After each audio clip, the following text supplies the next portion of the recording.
Olá, olá. Bom dia. Bom dia, professor Flávio, tudo bom? Tudo bem? É a Ana?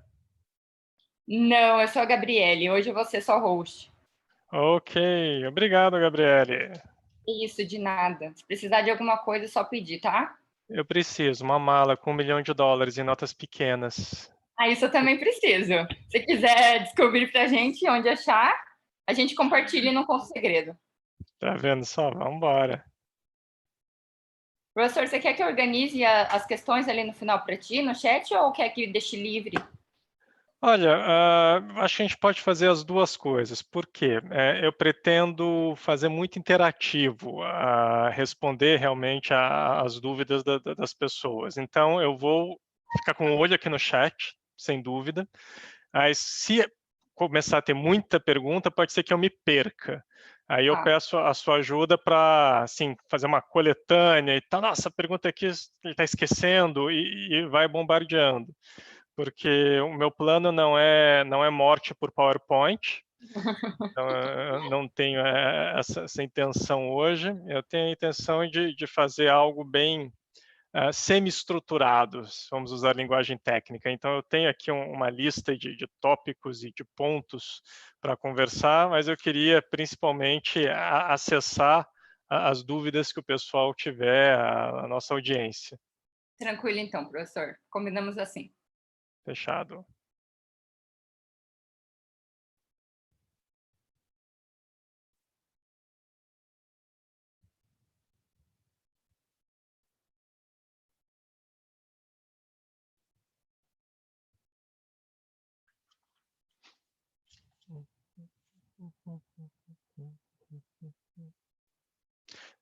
Gabriele, não sei se você sabe fazer isso. Eu confesso que eu tenho algumas limitações, pode até ser que eu saiba e simplesmente não consiga.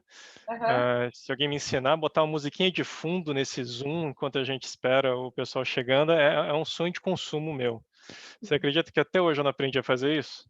Então, é porque assim, a plataforma que eu utilizo é o Big Blue, né? Não é o Zoom para dar as aulas. Tá. Então eu também não sei fazer isso, mas a gente aprende. Não, Eu tudo vou bem, não, perguntar não, não, aqui não. no staff que a gente tem um grupo, e daí se alguém souber eu já te aviso, professor, e até coloco para ti. Tá ok, sem estresse. É só pela diversão, que se eu começar a cantar aqui, eu vou afugentar as pessoas no lugar de trazer as pessoas para a palestra. Ai, vai que alguém te descobre, te manda pro The Voice e a gente consegue aquela mala de dinheiro. Opa, tá vendo só? Mais uma opção.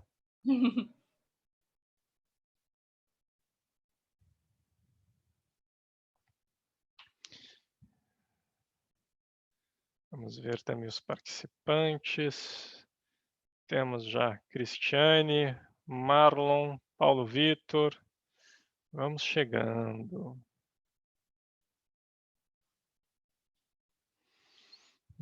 Será que eu consigo mudar isso para outra tela? Não. Mistérios. Mistérios misteriosos. Ok.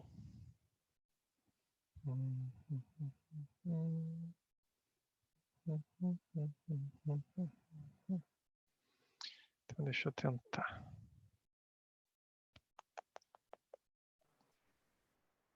Professor Flávio. Olá, Oi. Marlon. Só a título, eu também uso a plataforma do Teams, mas na outra, a gente teve algum problema parecido na sessão ontem, e para compartilhar o áudio, tipo, acredito para pôr música e tudo, seria no Share Screen, que tem aí embaixo. Quando clicar, tem várias opções. Lá embaixo tem Share Computer Sound. Provavelmente tem o compartilhar só o som do computador. Acho que se o senhor compartilhar só o som do seu computador, aí você consegue pôr para todo mundo a música, né? Ou o que estiver tocando no computador para todo mundo. Tô tentando. Tô tocando uma música aqui. Tá tocando para vocês? Tá tocando. Tá tocando. Professor, Tá muito alto? a mala para ele. Marlon. Marlon ganhou nossa mala. Tá muito alto?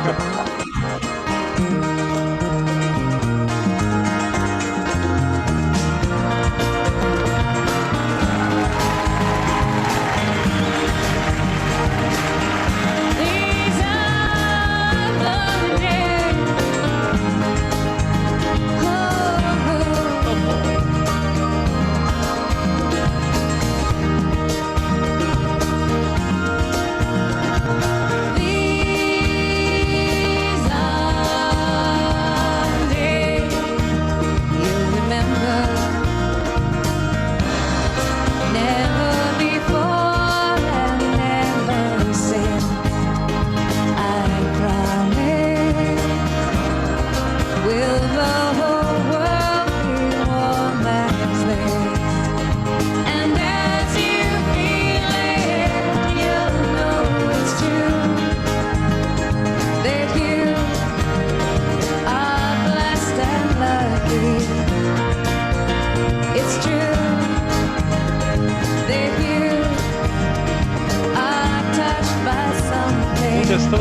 conectando com a gente para mais esse workshop do Semiárido.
she couldn't stand, but the way he begged and gave in, prize for men. Young girls should run and hide instead. You risk the game by taking days with years. I for two, walk for two, breathe for two, now. Eat for two, walk for two, breathe for two, now.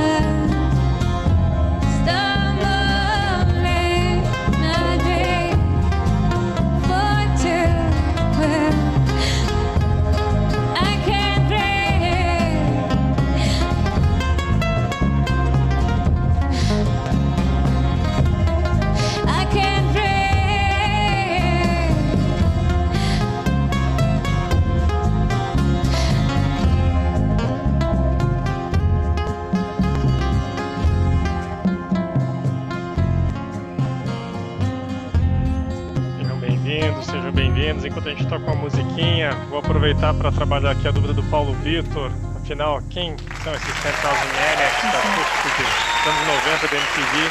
Se alguém conhece uma música, vai ser essa. É a única chance. As outras músicas eu tenho convicção que ninguém conhece. Mas talvez essa.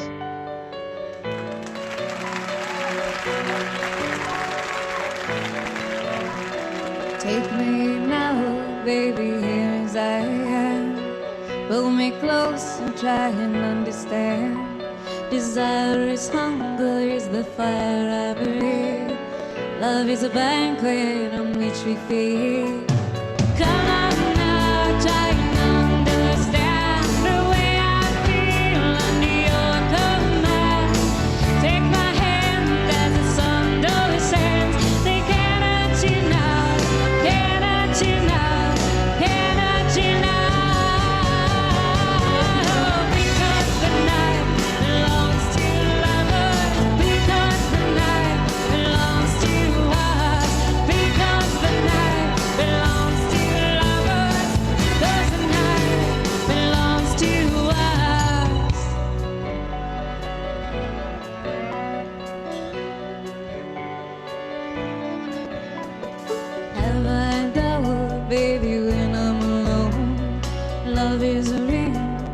Telephone. Love is an angel disguised as lust. We're in our beds until the morning comes. Come on now, try and understand the way I feel under your command. Take my hand as the sun descends. They cannot you now, cannot you now, cannot you now.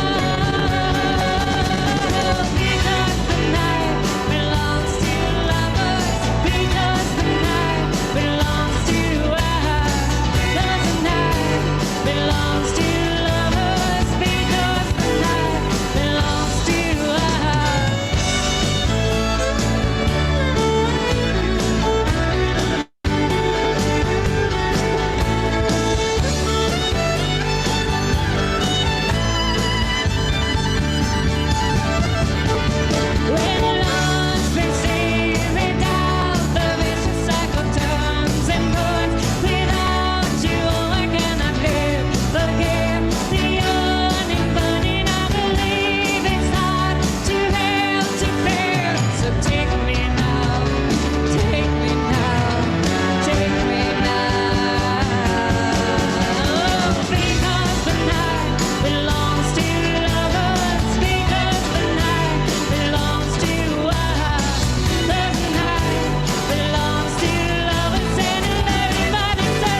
E nós acabamos de ouvir letra e música de Bob Dylan, na interpretação de 10,000 Manics, na inesquecível voz de Natalie Merchant. Para quem curte os anos 90, recomendo 10,000 Manics para vocês.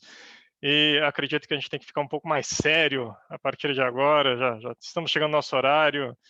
Gabriele, você é a dona do show, então você manda soltar, você manda prender.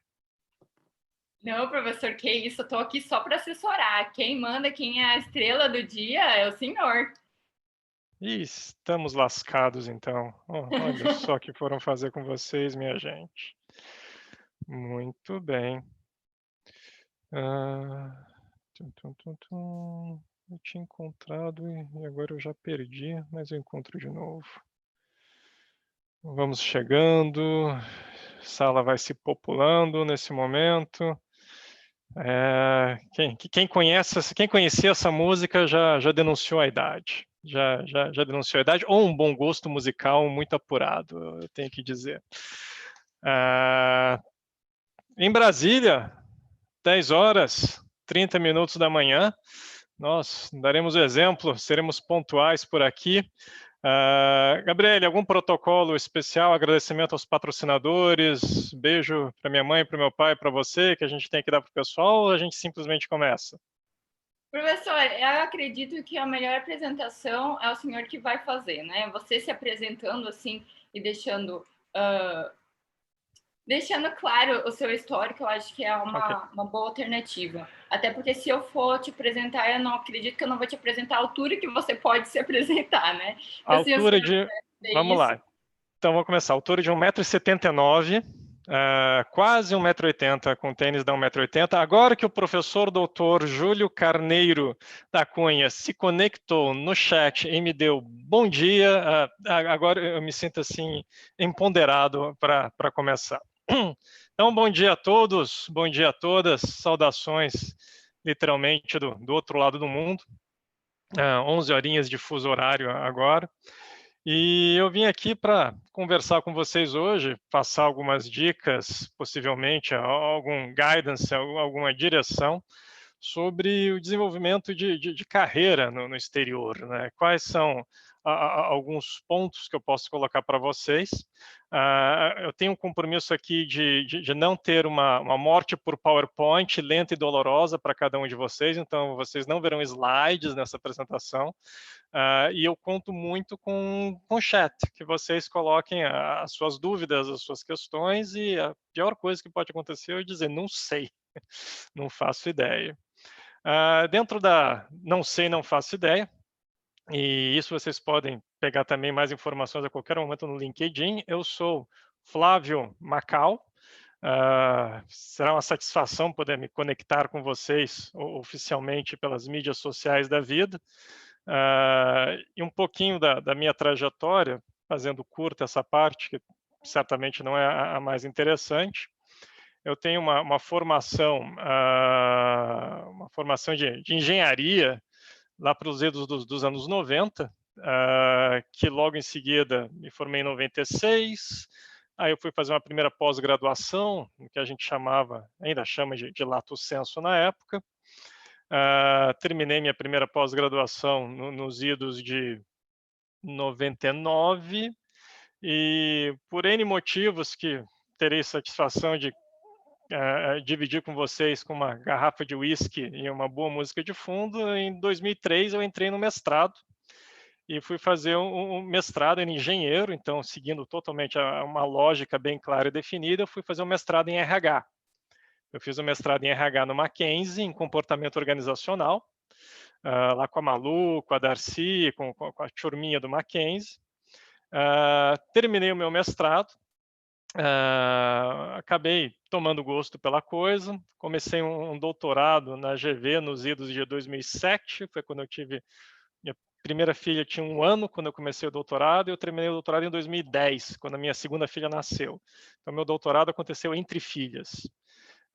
Eu fui o primeiro orientando oficial do Brito, para quem conhece, e no Mackenzie também estava com a Eliane, nós temos que ela estava no Mackenzie ainda. Então, eu terminei meu doutorado em 2010. Depois do meu doutorado, falando da parte acadêmica, em 2010 mesmo, eu comecei a ministrar aulas no INSPER, que estava acabando de se mudar de nome, de BMEC São Paulo, aquela parte que se separou para se chamar de INSPER. E em 2013, aula na pós-graduação do INSPER, no Lato Sensu, e em 2013 eu ingressei no programa de mestrado e agora doutorado. Eu vejo aqui o professor Márcio Cardoso Machado, uma honra estar com ele aqui na plateia hoje, no programa de mestrado e agora doutorado da Unip, onde eu fiquei até 2018, 2017 fisicamente, 2018 virtualmente. E foi em 2018 que eu fiz a minha mudança de cenário e eu vim para a Austrália, para um lugar que pouca gente conhece, uma cidade chamada Perth, que vai ser a terceira maior cidade da Austrália, no maior estado da Austrália, mas é um estado com população, densidade quase nenhuma. Para vocês terem alguma ideia, é um estado que você tem que juntar o Amazonas mais o Pará, e pode botar um Sergipe ali, aí dá o tamanho do estado onde eu estou, ele é 40% do território da Austrália, com a população de Campinas. Ok, um pouquinho mais de Campinas, deve dar Brasília. O estado inteiro tem 2,5 milhões de pessoas. Então, é um deserto em grande parte, com praias fantásticas, sem dúvida, e algumas áreas onde você encontra alguma água. Nessas áreas onde você encontra água, existe civilização, existe cidade. A cidade de Perth, que é a capital do estado, que em 2014, quando eu comecei o meu plano, eu não fazia a menor ideia do que era, de onde seria, de onde ficava e tudo mais. E tenho tido um desempenho muito satisfatório, muito contente com essa escolha, com essa carreira. E não por acaso, vários colegas do Brasil me perguntam, mas como é essa história de você desenvolver uma carreira internacional? Como é essa transformação, né? E talvez o mais importante, está ao meu alcance? Talvez isso esteja passando pela cabeça de muitos de vocês nesse momento, essa pergunta. Está ao meu alcance? E eu diria que sim, está ao alcance. Você tem que ter o claro entendimento do que você precisa fazer para alcançar esse objetivo. Tem que ser uma coisa meio obstinada, você não meio quer ir para o exterior, você não meio quer desenvolver essa carreira. Quando você for, você tem que fazer uma entrega que é realmente forte dentro disso. E eu posso compartilhar aqui algumas coisas que funcionaram para mim e que podem ajudar e funcionar vocês. Mas a qualquer momento, eu estou tentando manter um olho aqui também no chat, pode jogar uma pergunta para lá, que eu paro e vou acessar a pergunta de vocês. Faz diferença se você está no início da sua carreira. Então, se você está se conectando, você é um aluno de mestrado, você é aluno de um doutorado, você não completou o seu doutorado ainda, ou o seu doutorado é muito recente, o caminho vai ser um. Se você já tem 5, 10 anos de doutorado, 15 anos de doutorado, o caminho vai ser outro. As expectativas são diferentes. Quando você é um início de carreira, o principal ponto que você vai ter que demonstrar, isso não é só para uma carreira no exterior, é também no Brasil, é que você tem um potencial. Você tem um potencial muito grande e as pessoas vão ter que acreditar que você é como se fosse um IPO de bolsa de valores. As pessoas vão colocar o tempo e o dinheiro delas em você, e você, daqui a algum tempo de carreira, você vai retornar isso com muitos dividendos para as pessoas.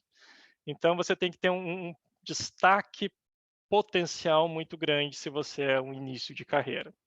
Se você não está no início de carreira, você já tem o seu doutorado há algum tempo, para você ingressar nesse circuito do exterior, você tem que pensar, eu já sou um destaque na minha área no Brasil?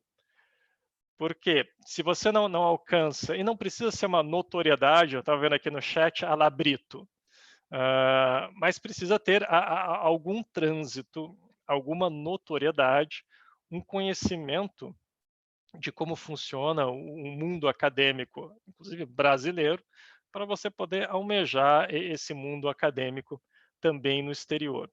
Por quê? Porque nessa trajetória você vai cobrar todos os contatos, todos os favores, todas as coisas que você já fez por alguém na vida. É o momento da retribuição, é o momento, para quem gosta de um jogo de pôquer, onde você entra all in, você coloca todas as suas fichas na mesa, porque, de novo, não existe alguém meio querer fazer uma carreira no exterior. Você não vai fazer uma carreira no exterior por acidente.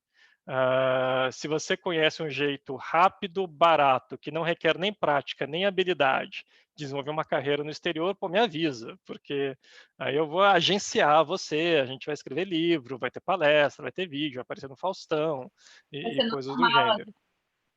Pois é, os jeitos todos que eu conheço, eles não são rápidos, eles requerem prática, eles requerem habilidade e algumas vezes algum investimento monetário mesmo. E eu vou passar por alguns desses pontos aqui. Então, primeiro ponto para a gente anotar aí, ok, como é que eu desenvolvo essa carreira? Você tem que ser uma pessoa de destaque.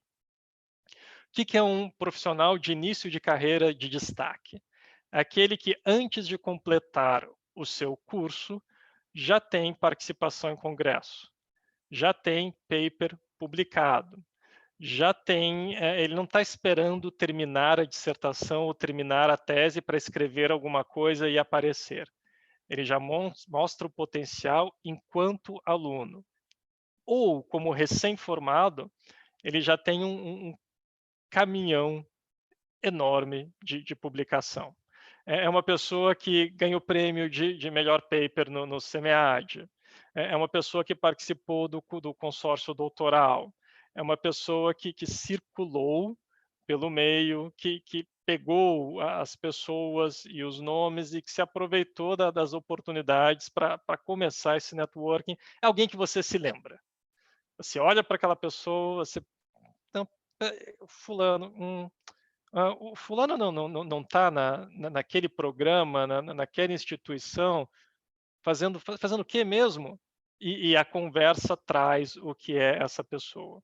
Então, início de carreira, ter esse tipo de destaque. Para quem não é início de carreira, realmente ser já, em alguma medida, dominante na sua área. Então, é a expectativa que você seja um coordenador de sessão, que você já tenha conseguido passar pela peneira de uma bolsa CNPq, de uma bolsa CAPES, que você já tenha co-organizado um congresso, conferência, que você já tenha colocado o circuito internacional na sua bagagem. Quem já é uma pessoa experiente já tem que ter rodado um pouco o mundo aí por fora e se aproveitar dessas oportunidades. Então, primeiro ponto, seja um acadêmico de destaque. Início de carreira, já no meio de carreira, 5, 10, 15 anos, tudo ok. Mas pense como você é lembrado, se você é lembrado pelos seus pares. O que você precisa depois disso? E depois eu até posso compartilhar um slide, porque ele foi apresentado ontem pela pró-reitora de pesquisa da minha universidade. Eu estou aqui em Perth, na Austrália, Edith Cowan University, que nós carinhosamente chamamos de ECU, que é uma universidade, e isso vai fazer sentido daqui a pouco, em ascensão, uma universidade recente. Ela tem menos de 50 anos de criação, e a nossa pró-reitora de pesquisa acadêmica fez uma apresentação de 6 passos para uma carreira acadêmica de sucesso ontem, e o primeiro passo é: tenha um plano. Então, não vai, assim, vai, de repente para você vai, mas para as pessoas que eu conheço, não acontece em 3 semanas, não acontece em 3 meses, você fazer uma mudança dessas. Não acontece nem em 3 anos. Entre você começar a desenvolver o plano e você chegar na maturidade desse plano, para a maioria das pessoas, eu falaria alguma coisa de 3, 5, 10 anos. É o tempo que você leva para realmente organizar todos os recursos que você precisa e transferir esse destaque para essas oportunidades que existem no exterior. Então, é totalmente natural que você chegue no momento agora e fale, eu tenho uma vontade. Legal, tenho uma vontade. Quando essa vontade realmente se manifestar naquela entrega que eu comentei de corpo e alma, aí você precisa ter mais que uma vontade, você precisa ter um plano. Uma coisa que eu posso garantir é que o plano vai dar errado. Sabe? Não existe, não há a menor dúvida a esse respeito. O plano que você colocou no papel vai dar errado. Mas te dá uma direção. Não ter um plano, você pode também jogar na Mega Sena. Não precisa de plano e funciona rápido. E o que é esse plano? Esse plano você tem que delinear para onde você quer ir. Você não precisa cravar uma instituição, mas você tem que pensar em termos de região. As diferentes regiões do mundo vão ter demandas diferentes, estilos diferentes. É uma coisa você ser um acadêmico nos Estados Unidos. É outra coisa no Canadá. É outra coisa na França. É outra coisa na Inglaterra, é outra coisa na Austrália, Nova Zelândia, é outra coisa em Singapura, é outra coisa na China. Então, onde você quer ir? E, por favor, não dê a resposta, qualquer lugar está bom. Quando você dá a resposta, qualquer lugar está bom, isso é evidência de que você não começou ainda a fazer o seu plano. Você precisa ir um pouco mais adiante. Então, para onde você quer ir enquanto região? Em que área que você quer investir? Quais vão ser os deadlines, né? Os milestones, aqueles grandes momentos, aquelas grandes datas onde, se certas coisas não acontecerem, você vai revisar o seu plano. Ou você vai para o plano B, ou você abandona. E assim, não existe nenhum crime em você abandonar o plano. Muitas vezes as peças não encaixam, mas você tem que ter essa clareza de até onde eu vou, em que momento eu invisto ainda mais, ou em que momento eu paro, em que momento eu tento uma alternativa. No meu caso, o plano começou em 2014. Foi em 2014 que eu comecei, e aí eu já tinha uma família, eu já tinha esposa, eu já tinha filhas. Em 2014 que eu comecei a costurar de uma forma mais concreta o que seria esse plano. Em 2015, eu comecei a executar esse plano em paralelo com tudo mais o que eu já fazia, claro, no Brasil. O plano foi crescendo a passos não muito rápidos em 2016. 2016 não foi um ano rápido. Em 2017, ele deu uma acelerada muito forte. 2017, 2018, e a conclusão dele foi em 2018. Então, eu estou falando aí de 4 anos entre você começar a arquitetura e você chegar no resultado que é um resultado intermediário depois desses 4 anos. O meu plano final, ele está programado para 2022. Então, 2014, 2022, o meu planejamento aí mais ou menos pega aquela ideia dos 10 anos. E o que é um plano? É uma coisa que você vai colocar no papel e vai lembrar e vai referir a ele. Então, importante, coloca no papel, põe no celular, joga na nuvem, enfim. Ele tem que ser uma coisa formal, ele não pode ser uma coisa só na sua cabeça, senão, de novo, é só uma ideia, não é um plano.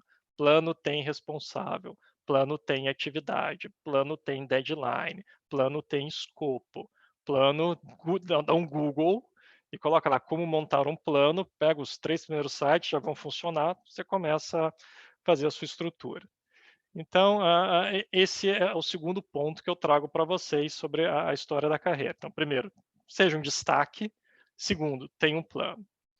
Terceiro, e aí as coisas começam a ficar mais fluidas. Mas o que eu percebo aqui nas vagas que a gente contrata? A faculdade onde eu estou, dentro da universidade, nós temos em torno de 110 acadêmicos, professores acadêmicos. Aqui não existe diferenciação entre graduação, pós-graduação e stricto sensu. Você é professor de tudo. Então, eu dou aula na graduação, eu dou aula na pós-graduação, eu participo das pesquisas do stricto sensu, é tudo englobado.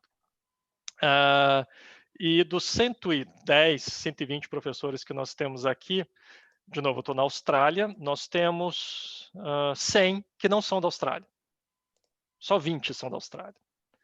De onde vêm essas 100 pessoas não australianas?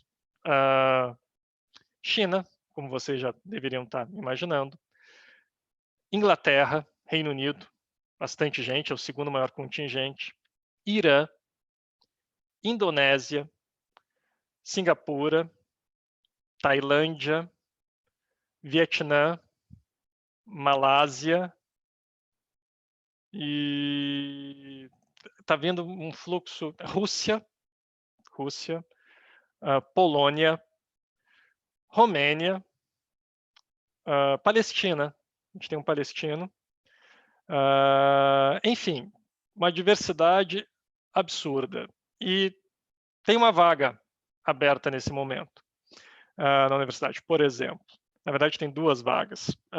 Uma para início de carreira pós-doutorado, e eu vou chegar daqui a pouco no que é um pós-doutorado, para vocês entenderem, e outra na parte não de administração, na parte de direito, mas para um professor já mais experiente. Quando eu estou na reunião executiva e a vaga abre, isso é aberto para o nosso grupo executivo, a primeira coisa que a minha chefe, que a reitora, que a Dean fala é: espalhem no seu networking. Espalhem para as pessoas que vocês conhecem. Então, existe um processo, um cold call, um processo frio e formal de uma vaga publicada no site da universidade, sim, mas existe um processo muito mais forte, informal, do grupo executivo acessando o seu network e procurando quem é a pessoa que se encaixa nessa vaga. O investimento que você tem por parte da faculdade, da universidade, para preencher essa vaga, é um investimento pesado. Leva tempo para você amadurecer um professor e fazer ele trazer resultado. Então, uma coisa que tira o sono da minha chefa é pegar alguém que vai dar errado. Até porque depois que você contrata alguém, para você botar essa pessoa para fora é uma dor de cabeça gigantesca. Então, você contratou alguém numa universidade na Austrália, alguém numa universidade na França. Estados Unidos, acho que é um pouco diferente. Para você depois tirar a pessoa de lá é um problema. Tanto que quem começa, normalmente começa com um período de experiência que vai de 1 a 3 anos. Mas o networking é o caminho mais forte para o preenchimento dessas vagas. Então, você vai encontrar elas formais no site das universidades, mas o networking vai fazer toda a diferença. Quando eu estava no meio do meu plano, nos idos de 2017, eu vasculhava bem essas vagas nos sites das universidades. E eu apliquei, aqui eu vou tentar puxar um número aproximado, tá? Para em torno de 37 vagas. 37 processos de contratação de acadêmicos por aqui. E falhei miseravelmente nos 37.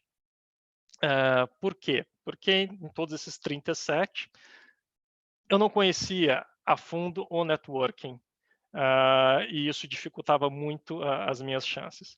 Foram fundamentais eu ter participado dos 37, porque cada um desses processos eu aprimorava o meu discurso, eu aprimorava o meu currículo, eu aprimorava minha carta de apresentação, eu aprimorava minha habilidade de entrevista, eu aprimorava o meu inglês, eu aprimorava tudo. Aí você tem que, sim, ter a resiliência de saber que você vai levar na cabeça. A pessoa hoje vai no meu LinkedIn e fala: opa, olha lá uma calma, cara, saiu de uma, entrou na outra, facinho, foi lá, abriu a porta e passou, deu um papo. Não, 37 reprovações na cabeça. Posso garantir que quando chegou na 20, já questionava: pô, será que esse é o caminho? E o que fez a grande diferença, sem dúvida, foi o networking. Esses 37 processos aprimoraram, como eu falei, a minha base, o meu fundamento, mas eu conheci a minha chefe num congresso pequenininho, onde foram 30 pessoas, numa cidade fronteira da Alemanha com a Dinamarca, Flensburg. Para quem já esteve lá, duvido que alguém em sã consciência já tenha estado em Flensburg, porque não tem atração turística nenhuma. Mas tinha um congresso específico da área onde eu fazia a pesquisa, e eu fui para aquele congresso, e num jantar, 2 dias, não era nem congresso, vamos chamar de workshop, que eu acho que faz mais justiça. 30 pessoas não dá para chamar de congresso, chama de workshop. E no jantar do primeiro para o segundo dia, eu sentei ali numa mesa, e nessa mesa, na minha frente, sentou uma moça muito agradável, expansiva. Começa a conversar com ela, a gente conversa. Legal. Pô, que simpática.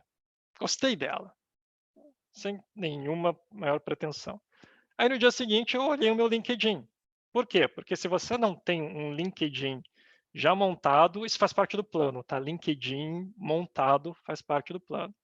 Eu percebi que ela entrou no meu LinkedIn para ver quem eu era. Aí eu entrei de volta no LinkedIn para ver quem ela era. E eu descobri que ela era a reitora da faculdade, que eu já estava de algum modo namorando. Falei, nossa, olha, então tá. Olha que legal. Conheci ela. O que me levou a esse congresso, e aí eu vou voltar um pouquinho no tempo, esse congresso não foi meu primeiro momento de networking com a instituição. Meu primeiro momento de networking com a instituição foi um congresso muito antes, porque lembra aquela história, define a região? Então, eu defini a região. Queria Austrália, Nova Zelândia. Qual que era o próximo passo? Vá para um congresso na Austrália e Nova Zelândia. Nossa, mas que revelação. Jura? Então, você quer ir para a Austrália e Nova Zelândia, você escolhe um congresso que é o Congresso da Austrália e Nova Zelândia. Exatamente, o CEMEAD da Austrália e Nova Zelândia. O número de pessoas que eu conhecia no congresso quando fui para lá? 0. Eu conhecia exatamente 0 pessoas. E aí entra de novo a história do plano.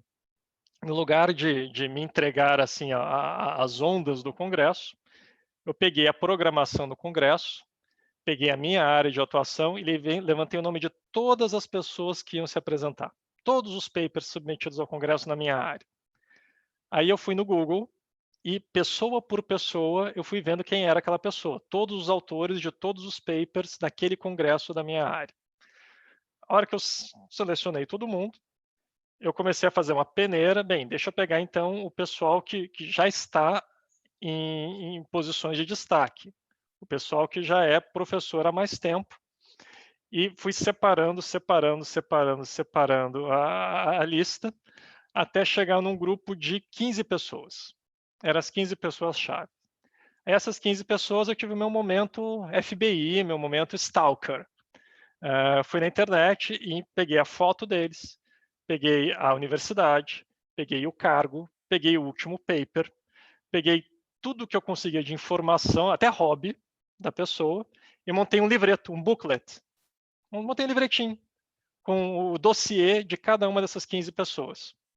E fui lá, eu todo pimpão para o congresso, paguei todos os jantares que você tem direito para circular justamente, aí peguei a primeira fila do primeiro jantar. Aí eu olhei para as pessoas na fila, cheguei cedo, né? Olhei, aquele, página 3, meu livrinho. Aquele é o Stephen Thiel. Olá, Stephen Thiel, como vai você? Aí já tinha meu discurso, Flávio Macau, Brasil, nesse momento falar do Brasil. Desperta o interesse, é uma coisa positiva, o mundo tem uma percepção dos brasileiros melhor do que a percepção que os brasileiros têm de si mesmos. Isso é uma coisa interessantíssima. Então, eles olham para você e falam, olha, poxa, que legal, Brasil, eles pensam coisas muito, claro que sabem dos problemas, mas eles pensam positivo, eles pensam grande, eles pensam em destaque, eles têm uma imagem interessante do Brasil. Aí fui lá, me apresentei para o Stephen, conversei com ele. Aí fui lá, olhando, olha um outro ali, me apresentei para um outro Stephen, parecia todo mundo chamava Stephen naquela época, Stephen para lá, Stephen para cá, como tinha Stephen nesse mundo. Fui apresentar para ele também, cheguei lá, oi, tudo bem, eu sou fulano de tal. E aí fui apresentar para Carrie, olá, tudo bem? E fui apresentando. Dos 15, consegui falar com os 15? Não. Consegui falar com uns 7 ou 8. Desses 7 ou 8, eu consegui, depois do congresso, estabelecer contato e comunicação com 2. Então, plano. Um desses 2, que é a Carrie, foi com quem eu troquei informações e consegui manter o contato na época, e que depois comentou desse congresso pequeno em Flensburg, na fronteira da Alemanha, etc, etc, etc, etc. E foi aí que eu conheci a minha reitora. E conversando com a minha reitora, um tempo depois também, veio a ideia de intercâmbio internacional e tudo mais. Aí eu falei, olha, eu vou para aí. Você me dá assim, um cantinho, uma cadeira, uma mesa, um Wi-Fi? Eu vou para aí e a gente conversa, faz intercâmbio, pesquisa, troca tudo mais. Ela me deu uma cadeira, um cantinho, um Wi-Fi. Eu fui para lá. Fiquei primeiro um tempo lá, um mês, como visitante. Depois voltei. E aí foi o momento do all-in. Depois que eu voltei, eu fui para lá de novo, colocando todas as fichas na mesa, para ficar mais em definitivo e já namorando o que seria a minha vaga no futuro. Eu vou acessar um pouco aqui as perguntas no chat. Então, estão me perguntando, você precisa ter um cartão de visitas ou é besteira? Hoje em dia é besteira. Hoje em dia você precisa ter um LinkedIn. Então, você precisa se apresentar o seu LinkedIn para a pessoa. Na hora, se for o caso, já pega o nome da pessoa ali no crachá, já pega o seu celular, já abre o LinkedIn, já põe o nome da pessoa, estou te mandando aqui, estou nos conectando. Bingo. E você já aproveita aquele momento. O cartão de visitas, sim, ainda acontece. Se eu disser que não, ainda acontece. Eu ainda troco cartão de visita com as pessoas, troquei cartão de visitas naquele evento, mas eu diria que o LinkedIn era aí o principal fator. Estão me perguntando como é que eu ia descobrindo essas vagas. Por exemplo, o site do Congresso, onde eu estava, e o site do Academy of Management tem isso também, tem essas vagas para acadêmicos sendo divulgadas. Então, eu fui descobrindo quem eram as universidades, e toda universidade tem um painel de vagas. Aí você guarda o link nos favoritos e você vai atualizando. Toda semana você vai vendo quais são as vagas. Quais são as vagas? Tem alguma coisa que encaixa? Tem alguma coisa que encaixa? Tem alguma coisa que encaixa? Foi assim que eu fiquei sabendo das 37 vagas para as quais eu apliquei. Como é que eu mantive o contato com as pessoas depois do congresso? E-mail, Skype. Na época não tinha o Zoom ainda como essa ferramenta fantástica que a gente tem hoje. Foi principalmente por e-mail, por Skype. E esse contato não é um contato de perguntar, e aí, tudo bem? Você curte Legião? Pô, nossa, não é demais. Não, Legião, Titãs, não, Titãs, você vê que eu sou nos 80, né? Esse contato para essas pessoas, que são pessoas extremamente ocupadas, tem que ter alguma ideia de benefício, produção por trás.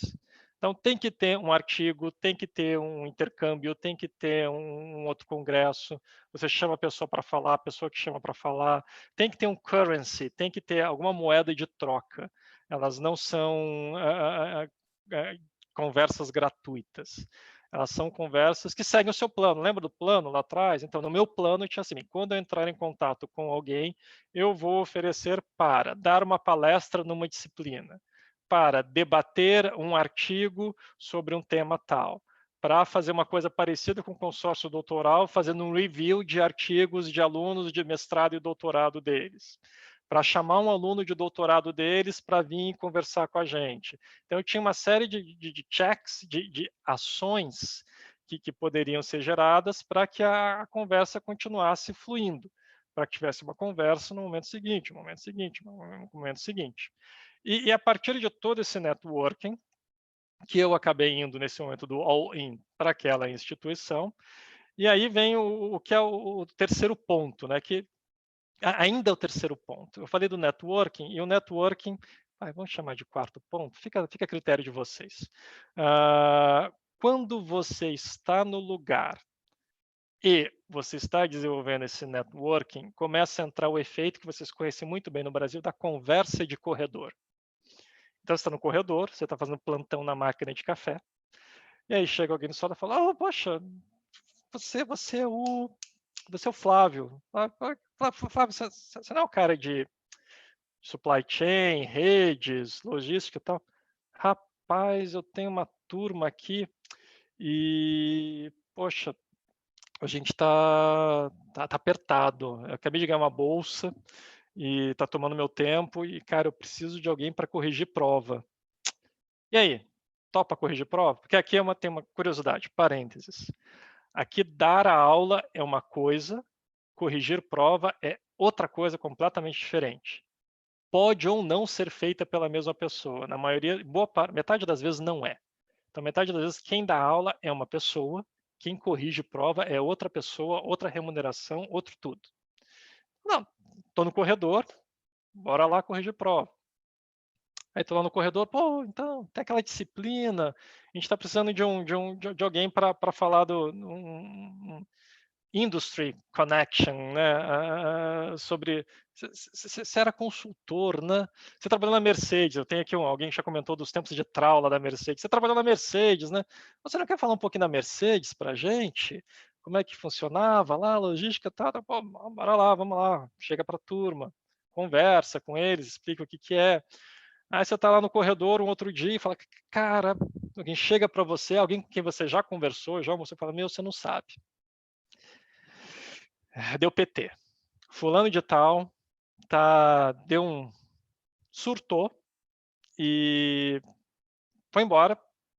E eu estou desesperado atrás de alguém para ministrar essa disciplina. Não dá tempo de encontrar alguém, não dá tempo. E eu vejo aqui que você tem os checks do que eu preciso para você está gabaritada dessa disciplina. Não é qualquer um que dá a aula por causa de acreditações internacionais. Então, você cumpre os requisitos da acreditação. Cumpre. Cara, você topa dessa disciplina? Então, vocês conhecem isso no Brasil. Essa conversa de corredor move muitas coisas. Não é diferente no resto do mundo. Detalhe, né? Para você participar da conversa de corredor, você tem que estar no corredor.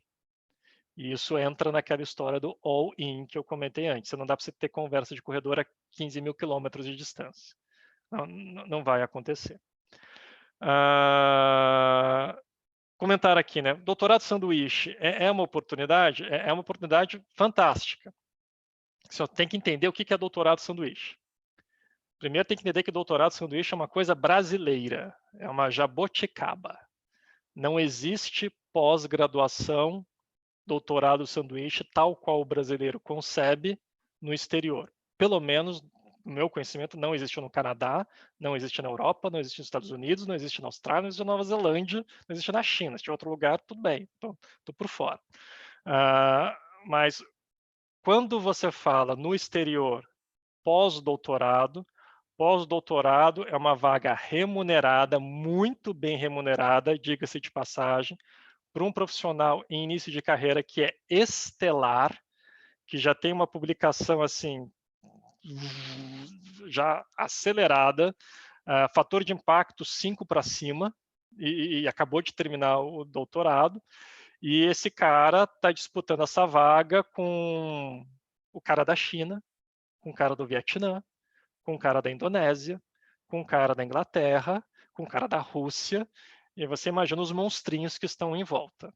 Assim, são todos monstrinhos. Então, você é um monstrinho? Você é uma monstrinha? Vai fundo. Não é aquela coisa do, vou passar 6 meses numa instituição no exterior e estou fazendo meu pós-doutorado e tudo mais. Tanto que as instituições lá fora não podem reconhecer você como pós-doutorado. Porque se elas reconhecerem você como pós-doutorado, elas têm que pagar o salário. O governo vai lá e crau nelas. Então, todo mundo, vai. Não vamos generalizar para todo mundo, vamos ser acadêmicos. A maior parte das pessoas que vai no Brasil para fazer um pós-doutorado no exterior, na verdade, está fazendo uma espécie de estágio. Dificilmente é reconhecido por essa instituição no exterior como pós-doutorado, porque se é pós-doutorado é remunerado e é bem remunerado. Então, é muito mais um estágio que nasceu de uma troca de gentilezas, informações e favores entre potencialmente a sua instituição ou o seu orientador e a instituição orientador de lá. É isso que é o sanduíche, é isso que é o pós-doutorado numa perspectiva do exterior. Eu já cheguei para a minha Dean umas 3 ou 4 vezes e falei, posso ter um pós-doutorado nos padrões brasileiros para vir aqui para a nossa instituição? Ela regala um olho assim para mim e fala, como assim? Não tem dinheiro para pagar por isso, não tem dinheiro para pagar para ele. É só o Vice Chancellor que tem esse dinheiro. Tem que concorrer ali. Então, é uma coisa diferente. Deixa eu ver o que mais que a gente tem aqui no chat, perguntando. Durante as conversas, você já dizia sobre o seu interesse em mudar de país? Não. Para ser totalmente honesto com vocês, não. Eu dizia do interesse em desenvolver as pesquisas, estreitar as relações, mas eu não chegava preto no branco e falava, estou querendo ir para aí, tá? Tem um lugarzinho? Tem uma vaga? É uma crença pessoal minha de que se você se coloca dessa maneira, você desvaloriza o seu passe. Porque a pessoa começa a te enxergar com o olhar de quem está querendo aquela coisa de vaga e não com o olhar de parceria. Então, a vaga ela tem que ser uma consequência do networking. Ela não pode ser o propósito original do seu networking. Vamos supor que o meu plano tivesse dado errado. Podia muito bem ter dado errado. Posso dizer para vocês uma série de momentos chaves onde podia ter ido tudo para o vinagre. Se o plano tivesse dado errado, eu ainda teria os contatos no exterior. Eu ainda teria uma presença internacional importante para a minha instituição no Brasil, na época, para o pessoal do programa da Unip. Eu ainda teria uma série de ganhos desse networking, mesmo que se o plano A não tivesse funcionado, teria sido um ótimo plano B. Tudo que eu desenvolvi. Então, eu não cheguei em nenhum momento dizendo, olha, estou pensando... E quando as pessoas me perguntavam se eu tinha esse interesse, eu desconversava. Falava, olha, não, veja bem, não, a gente pensa, a gente está aberto às possibilidades, mas não é o principal, não é o motivo pelo qual eu estou conversando com você, não é o motivo pelo qual eu estou aqui. Então, não, nunca cheguei num preto no branco com essa ideia de, estou procurando um espaço. De novo, é uma consequência, não é o motivo da conversa que você está tendo. Se eu estava de férias no Brasil, sim, eu estava de férias no Brasil, ou eu juntava os congressos e eu não tirava férias em nenhum outro momento, e eu convertia todo tipo de férias, hora extra, e como eu comentei, todos os favores que você fez para as pessoas na sua carreira, eu convertia nesses momentos para ir para o exterior. Quem pagava a passagem? Eu pagava a minha passagem. Quem pagava a hospedagem? Eu pagava a minha hospedagem. Quem ficava para trás no Brasil um mês sem ver papai? Minhas filhas e minha esposa. Então, entra na parte, de novo, do all-in. Todo o meu tempo livre, principalmente em 2017, livre, era dedicado exclusivamente ao projeto. Então, eu varava madrugada escrevendo currículo, varava madrugada levantando papelada, varava madrugada fazendo booklet de pessoas que eu tinha que conversar, varava madrugada entendendo o que eram as universidades. Então, todo esse tempo disponível era colocado no projeto. Carta de referência para as 37 vagas. Você tem uma carta de referência, ela tem um prazo de validade razoável. Então, eu usava a mesma carta de referência. A carta de referência, ela não é diferente da carta de apresentação. Essa é uma coisa importante. Carta de referência é alguém dizendo para os outros que você é uma pessoa de destaque. Isso não é direcionado, normalmente, a uma universidade específica. É a quem interessar possa. E essa pessoa vai e fala bem de você, apresenta você. Então, você reutiliza essa carta de referência várias vezes. A carta de apresentação é outra história. É uma carta, normalmente, de uma página e meia, onde você se introduz para a instituição e fala por que você quer ir para lá. E essa tem que ser sob medida. Para aquela instituição, vai lá e estuda quais são a missão, visão, valores da instituição, vai lá estudar a área, vai lá e estuda os projetos e monta alguma coisa que encaixa perfeitamente. Se você não comentou sobre visão os valores daquela instituição, provavelmente sua carta já dançou. Já dançou, sabe? Então você tem que saber, o ICU tem 4 valores ali, olha, pensamento racional, integridade, barará, barará, escreve em cima daquilo. E aí sim, cada carta de apresentação pessoal é uma carta diferente sob medida. Carta de recomendação, eu tinha várias, eu tinha umas 10, possivelmente. E aí, assim, desse pool de 10, eu pegava a que se encaixava melhor para determinada situação. Eu tinha carta de apresentação de pessoal de universidade, claro, de pessoal de indústria também. Então, eu peguei carta de recomendação de trabalhos que eu fiz na Votorantim, na época, que era um parceiro muito forte meu. Eu tinha carta do meu orientador, lá do Brito, da GV. Então, eu tinha um pool de cartas de recomendação que eu distribuía conforme ali a situação. Sim, fui procurando nos sites, fiz a lista, correto. Produção científica dos professores, a grande valorização é tudo. Se você não tem produção científica, a sua janela é muito menor. Então, assim, vamos lá. Por que isso é um ponto interessante? Entra no meu Google Scholar. Você vai descobrir que eu não tenho uma grande produção científica.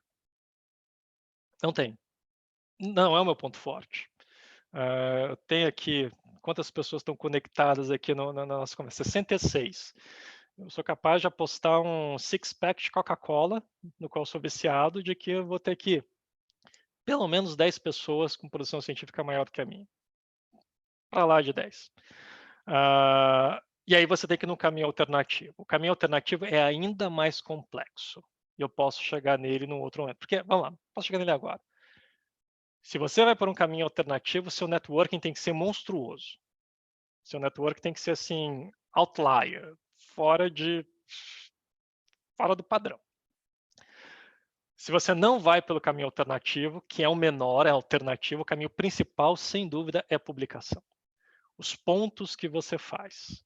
E a coisa mais importante é falar inglês, gente. Você acha que falar inglês é a coisa mais importante para a universidade no exterior? Não é. A coisa mais importante para a universidade no exterior são pontos. Eu tenho alguns colegas que têm inglês macarrônico. Você ouve eles falando, dói. Assim, dói. Dói. Você olha assim, você... Vamos lá, hoje eu vou entender ele. Hoje eu vou entender. Hoje vai. Hoje vai. E não vai. Eles falam de um jeito, books on the table. Agora, vai ver a publicação da criatura. Assim, eu estou falando de CAPES A1, vai? Que não é o que eles usam aqui, mas só para dar uma referência. É 5 CAPES A1 por ano. Base, 5 CAPES A1 por ano. Então, daí você faz isso, não precisa de inglês. Você faz isso, não precisa do resto. Essas pessoas são... Então, é importante você ter publicação. Quanto mais publicação você tem, menos alternativa você precisa. Então, imagina uma balança, né? Então, minha publicação vai caindo, o seu network tem que ir subindo. Você tem que compensar em algum outro lugar, senão não vai dar certo. Se você consegue jogar sua publicação lá para cima, todo o resto vai diminuindo. Todo o resto vai diminuindo. Se você for socialmente funcional, você tem uma publicação lá em cima, você está dentro. Só não vão te chamar se você for socialmente disfuncional. Você apresenta um risco à integridade física das pessoas. Aí, tudo bem, eu não te chamo. Vocês estão rindo, é? Vocês têm que ver as entrevistas que acontecem de vez em quando. Vocês estão rindo. Tem criaturas com uma pontuação mega dinossauro absurda e você sai da sala com medo. Você não sabe. Não sabe. Você fala, não, esse não. Esse não. Parênteses, meninas conectadas, as ações, pelo menos na Austrália, de equiparação de gênero dão uma vantagem para vocês. Então, se você tem 2 candidatos para uma vaga igualmente qualificados e vai decidir no final qual dos dois, um é menino, um é menina, vai a menina.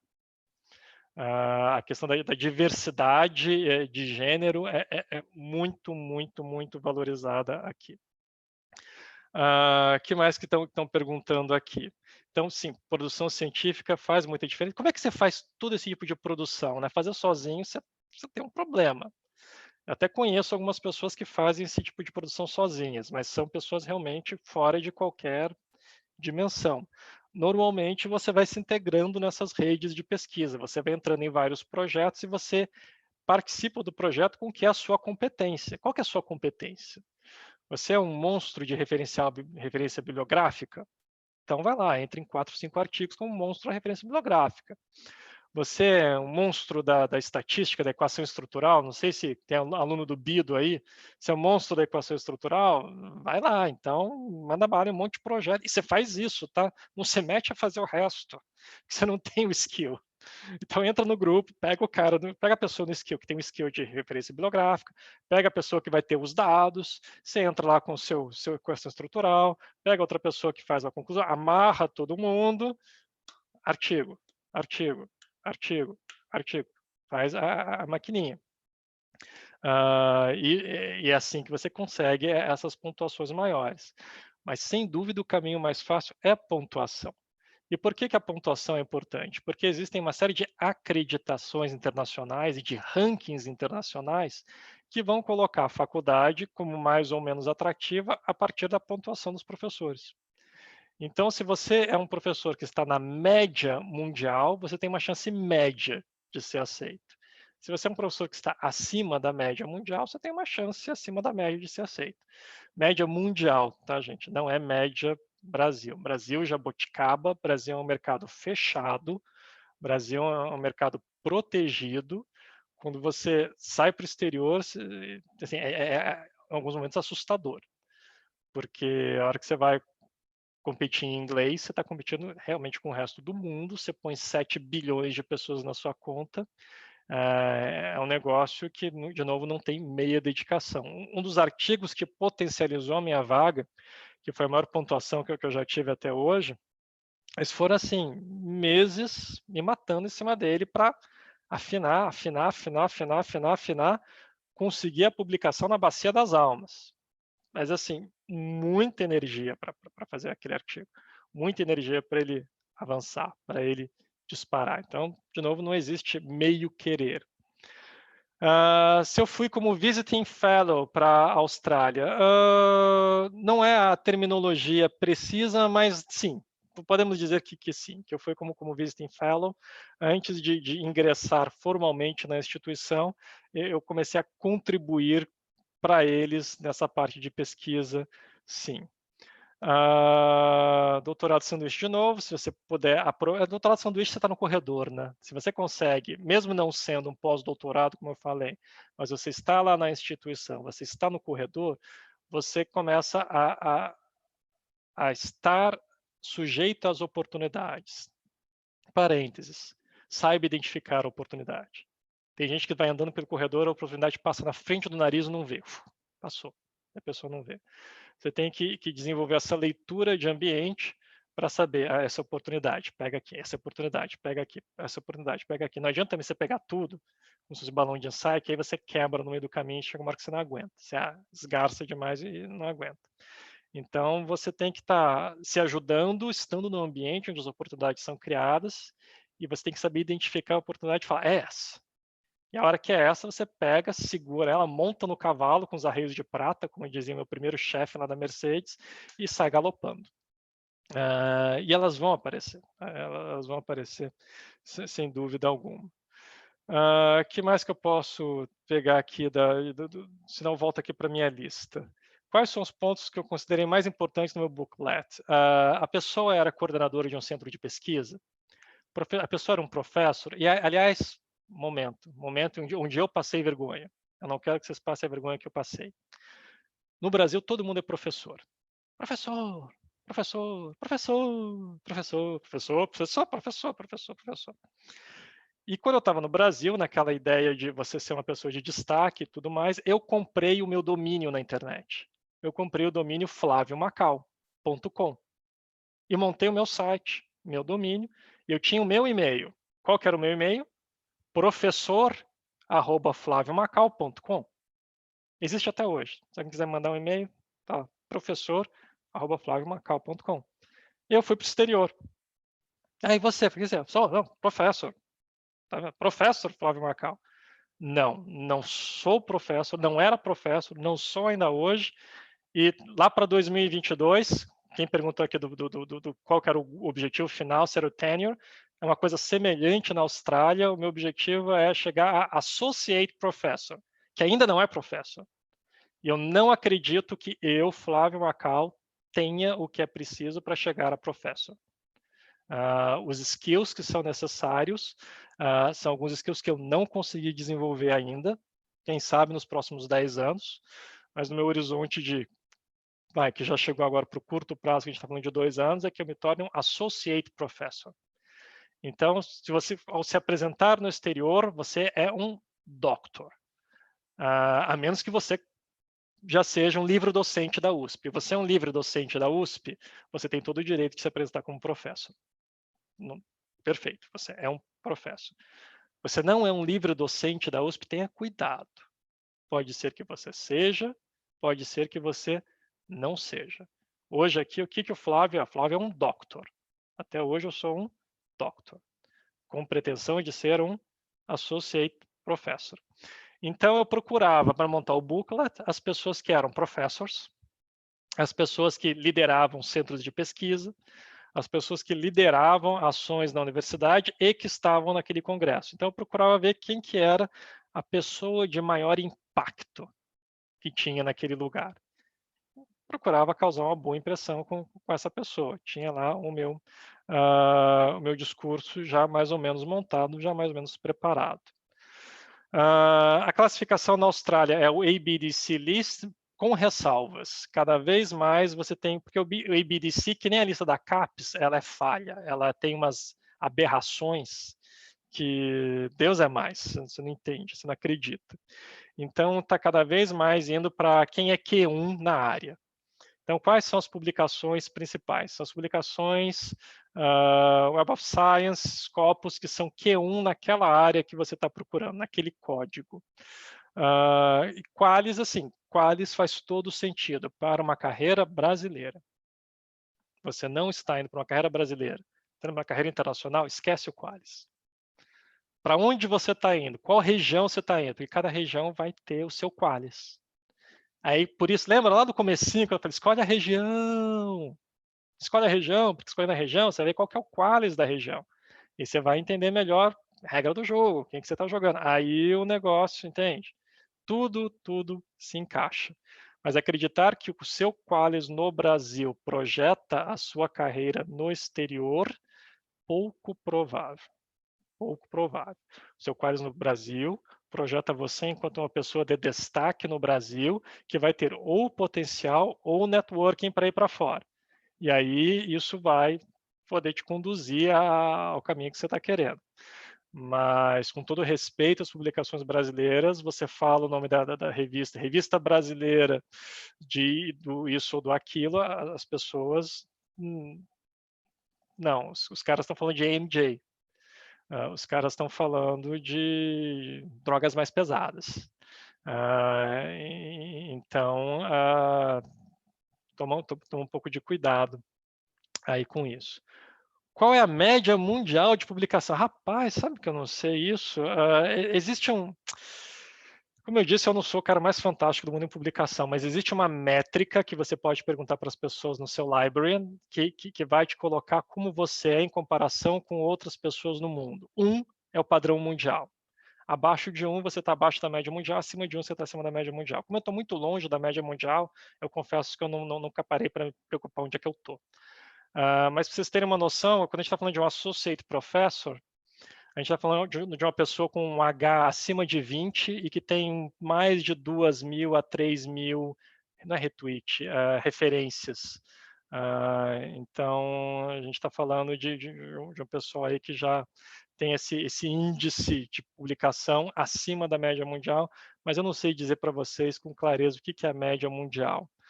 Para dar uma referência, talvez, do padrão para dar aula, é para dar aula na graduação, tá?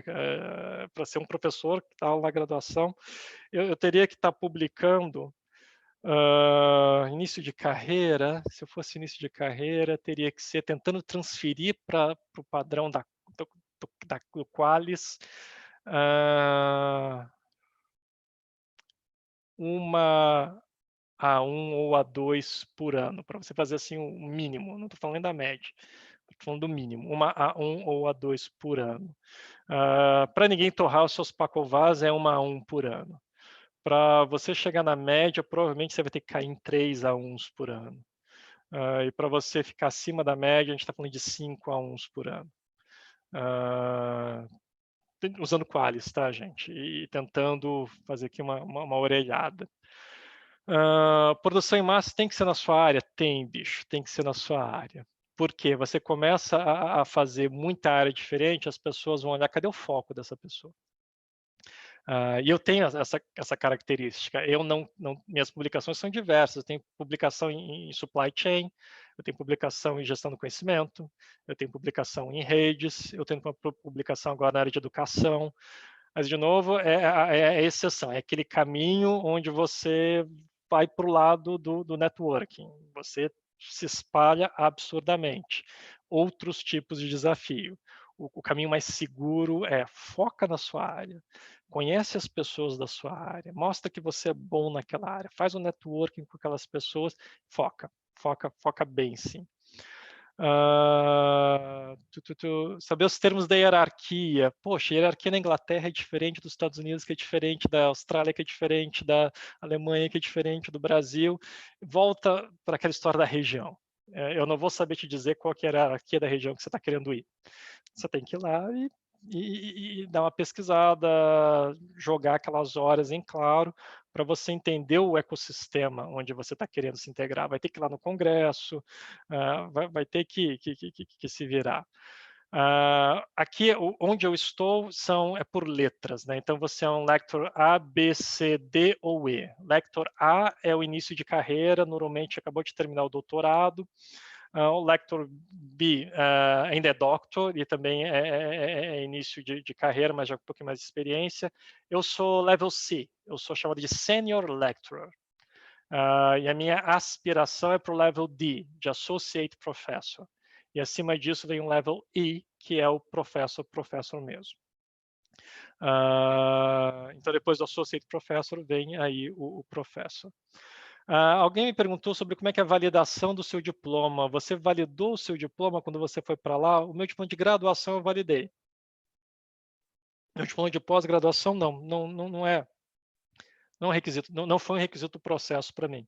Por quê? Porque a minha instituição, onde eu tirei o meu doutorado, é uma instituição reconhecida internacionalmente, que tem uma tripla acreditação internacional, então nem deram bola.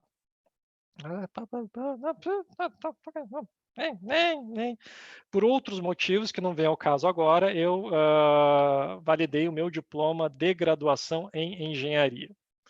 Mas não validei o meu diploma da pós-graduação, não validei o do mestrado, não validei o do doutorado. Traduzi todos eles com tradução juramentada, claro, se for necessário, mas ir num órgão, instituição validar. Quando eu validei, eu já estava dentro, então já não fazia diferença, era só uma questão de arquivamento. Eu gosto de ter as coisas organizadas, já que eu estou aqui, deixa eu arquivar as coisas todas validadas direitinho. Então, tá, isso responde à história do diploma, responde um pouquinho aí da dupla titulação. Dupla titulação pode te ajudar, mas não é uma ajuda assim, fabulosa. Vai te ajudar mesmo a publicação, gente, isso daí não há dúvida. Exemplo de como se inserir, como se internacionalizar, né? Mestrado e doutorado. Vai naquela história do foco, vê quem são as pessoas e pensa, o que eu posso oferecer para essa pessoa? Eu quero que essa pessoa me use. Eu quero que essa pessoa me use. Eu quero que essa pessoa faça gato e sapato de mim. No que eu posso ser interessante? Você pode, normalmente, o que é uma coisa interessante é você trazer essa perspectiva do Brasil, de dados de um lugar diferente. Se eu chegar aqui da Austrália e tentar publicar um paper sobre o sistema de saúde da Austrália, vai ser recusado. Difícil dele encaixar. Por quê? Porque qual que é a generalização que você pode fazer disso? O resto do mundo tem o sistema de saúde da Austrália, Uganda tem o sistema de saúde da Austrália, a Argentina tem o sistema de saúde da Austrália. Não tem. Então, como é que eu faço, né? Não, tem aquela pessoa lá no Brasil que tem acesso ao sistema de saúde no Brasil. Poxa, dados da Austrália, dados do Brasil, comparativo. Estamos escrevendo um artigo junto. O que você tem para entregar para essa pessoa nessa rede internacional? Você certamente tem uma vantagem sobre muita gente no mundo ao despertar a curiosidade. De novo, essas pessoas têm uma visão positiva do Brasil, eles estão interessados, eles veem grandeza, eles veem escala, eles querem trabalhar com o brasileiro. Então, vai lá e se dispõe a replicar a fazer coleta de dados, a desenvolver a sua skill dentro daquele artigo. E você tem que se expor, quer dizer, você tem que ir para o congresso, ou não tenho dinheiro. Quando eu entrei no meu mestrado no Mackenzie, eu vendi o meu carro, que era o bem que eu tinha, para pagar a mensalidade. Também estava duro, como muitos de vocês muitas vezes estão em vários momentos. E aí é a hora de pegar aquele dinheiro, e se não veio a bolsa da CAPES, se não veio o financiamento da instituição, você se virar dos eventos que está acontecendo um evento internacional na sua cidade, em Curitiba, em São Paulo. Você não tem que pagar hospedagem, você não tem que pagar passagem de avião. Cara, vai. Ah, mas a inscrição é sei lá eu quantos reais. Vai. Você tem que investir. Não existe retorno alto sem algum tipo de investimento. Alguma dessas pessoas que você estava mapeando, lembra do booklet? Pô, um cara do booklet está vindo aqui no Brasil porque foi convidado por fulano de tal para fazer keynote speaker no CMA de São Paulo. Cara, pega uma passagem de ônibus, Porto Alegre, São Paulo, 24 horas, convencional, chacoalhando. Eu fiz isso, você pode fazer isso. Pega aquele amigo que você conhece que mora em São Paulo, vai para o CMEAD, conversa com o cara. Oferecendo alguma coisa que você pode fazer. Procura ter esse acesso. Se a sua instituição tem parcerias no exterior que validam o que a gente chama no Brasil de sanduíche, aproveita essa oportunidade. E a hora que você fizer o sanduíche, assim, esquece que o resto do mundo existe. Aproveita cada minuto do sanduíche para o seu objetivo. Não vai fazer turismo em sanduíche, pelo amor de Deus. É outra coisa que dá desespero, né? A pessoa vai fazer o sanduíche e vai fazer turismo. Olha meu selfie no Arco do Triunfo. Tenho vontade que o Arco do Triunfo desabe na cabeça da pessoa. Você vai fazer o sanduíche, você pode tirar uma foto do Arco do Triunfo, tudo bem. Mas você não está lá para fazer turismo. Você está lá para aproveitar cada segundo que você está naquele lugar para andar no corredor, para ficar na biblioteca, para fazer pesquisa, para trabalhar. Você é a primeira pessoa a chegar, você é a última pessoa a sair. De preferência, você dormiu na cadeira na sala de pesquisa. Dava sua escova de dente e, assim, você tem que mostrar esse trabalho. Então, sua instituição de ensino tem uma parceria com alguém, você tem a oportunidade de ir para o exterior, vai. Enquanto você estiver lá, trabalha que nem um desgraçado. E vai, e é assim que você vai estabelecendo esses contatos. Vê qual que é o seu grupo de pesquisa. Não, Flávio, não estou em nenhum grupo de pesquisa aqui no Brasil. Volta para a primeira casinha, destaque no Brasil. Então, participe de um grupo de pesquisa no Brasil, vê que grupos de pesquisa, esse seu no Brasil, tem contato com que grupos de pesquisa no exterior. Poxa, Flávio, meu grupo de pesquisa aqui no Brasil não tem contato com grupos de pesquisa no exterior. Ótimo, desenvolva esse contato. Encontra quem é o grupo no exterior e fala, olha, eu sou o Flávio, eu sou do grupo de pesquisa de webcams para Zoom aqui no Brasil, e a gente está desenvolvendo isso, aquilo. Vi que vocês estão desenvolvendo isso e aquilo que é semelhante, e nós gostaríamos de aproximar esses grupos de pesquisa com os seguintes objetivos: uma publicação, uma troca disso, naquilo, e você desenvolve isso. Então, de novo, a proatividade. Deixa eu ver o que tem mais. Então, já trabalhei 5 como consultor, já foi uma parte de uma vida anterior. Deixa eu tentar voltar um pouco mais nas perguntas aqui. Produção científica, já passei por essa. Já falei a história das férias, sanduíche, cartão de visitas. Acho que eu vou voltar aqui para a minha listinha. Que mais? Inglês, né? Invariavelmente, isso vai cair. O que é esperado de você de inglês? Como a publicação é o principal fator, você tem que escrever em inglês. Então, escrever em inglês é importante. Se você não consegue um TOEFL 7, acho que é o TOEFL que vai até 9, acho que é o TOEFL que vai até 9, enfim, se você não consegue o TOEFL 7 na sua prova escrita no inglês, vai aprimorar o teu inglês. E não existe pecado nenhum nisso. Um dos principais caminhos das pessoas entrarem em instituições aqui na Austrália é a pessoa vem de Indonésia, Rússia, China, sei lá onde, com uma graduação ou mestrado concluído, e vem para cá para fazer o doutorado, paga, porque é caro. Isso é uma ilusão do brasileiro. Tem bolsa e eu não preciso pagar? Universidade na Austrália e Nova Zelândia é negócio. Então você paga, não existe doutorado gratuito, não existe graduação gratuita na Austrália. Pô, tem um amigo na Austrália, ele não paga a faculdade. Mentira, é ProUni. Todo mundo paga na Austrália. O que acontece é que no futuro você tem que pagar a conta de volta. Não existe essa coisa de gratuito, sou brasileiro, me dá uma bolsa de 100%. Não existe. Então, você, se ainda não domina totalmente o inglês, faz lá o que você precisa de um TOEFL, por exemplo, para entrar no doutorado, viabiliza um plano para você se manter e conseguir pagar a instituição, um desconto você consegue. Bolsa integral, poxa, eu posso até falar em que condição você consegue uma bolsa integral, mas está fora da realidade da maioria das pessoas.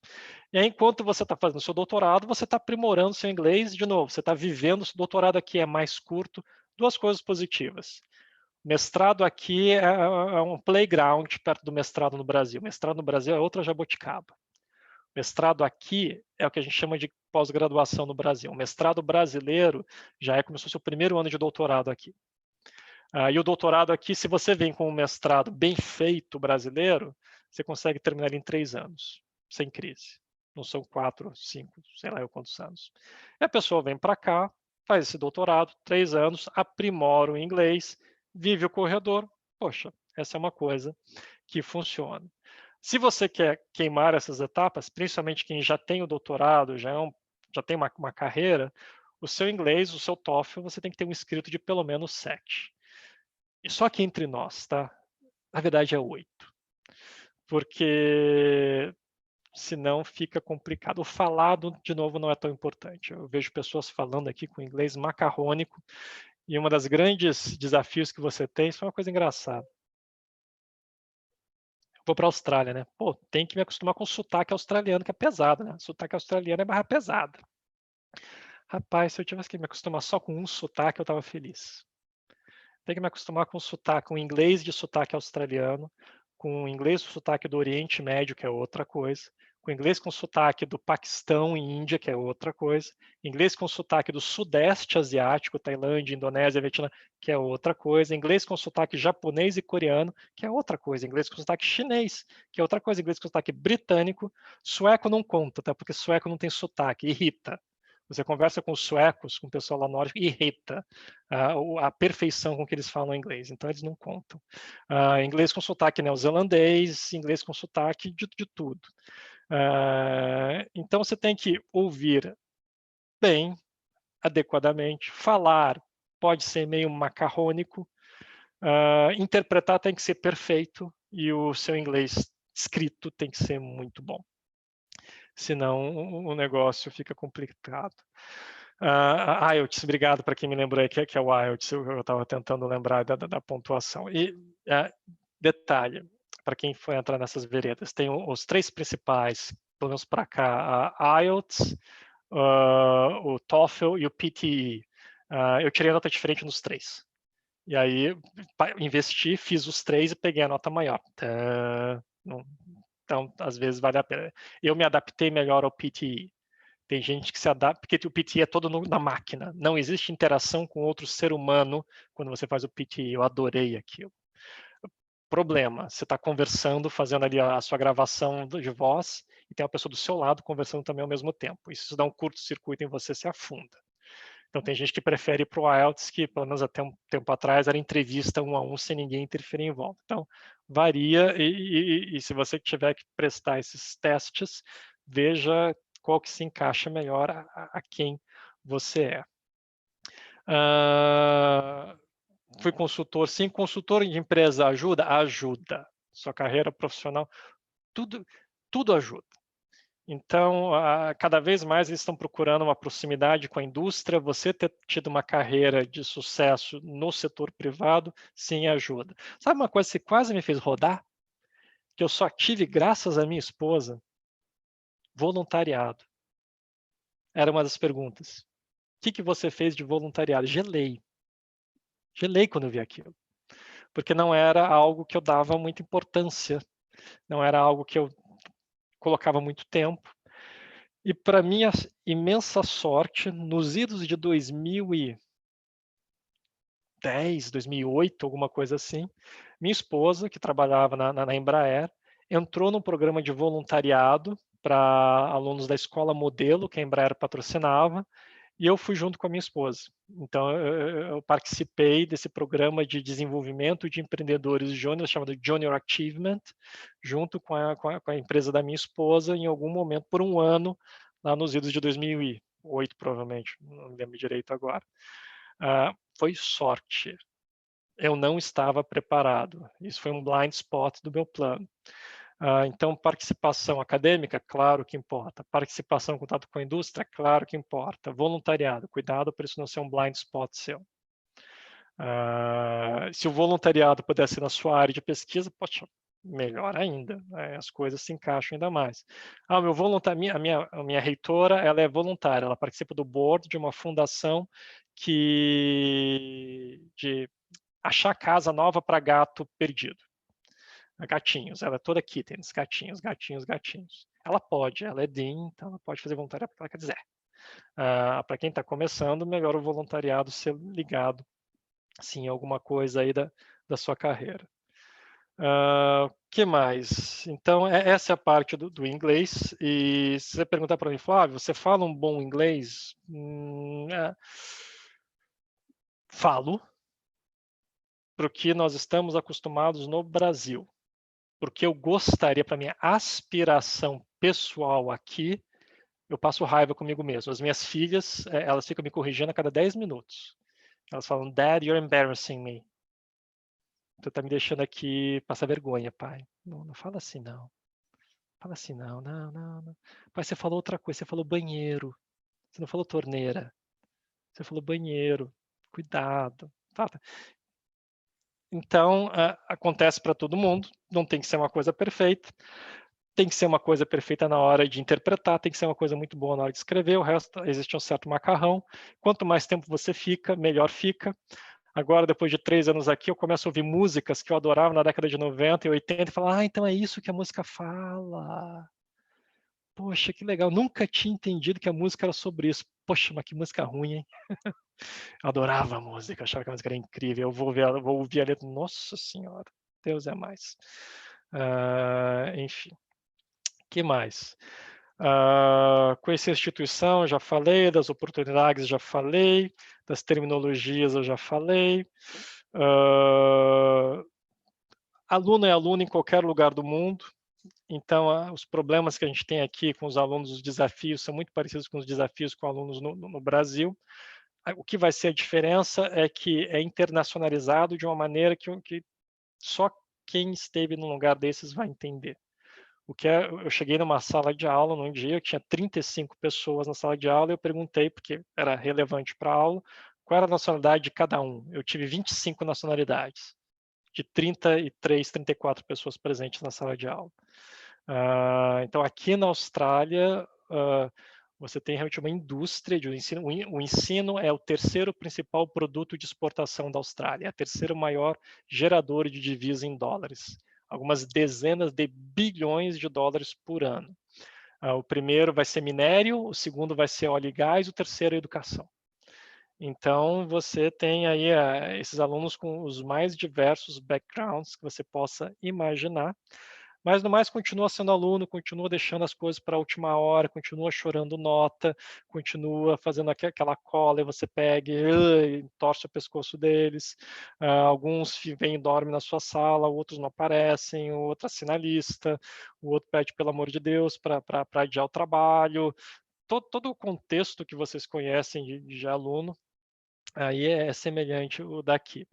O aluno de doutorado também é muito semelhante, mesmas dificuldades e eu diria um pouco mais de pressão. Isso é engraçado, né? Aqui você tem mais pressão para publicar, mas a formação base não é tão forte quanto no Brasil.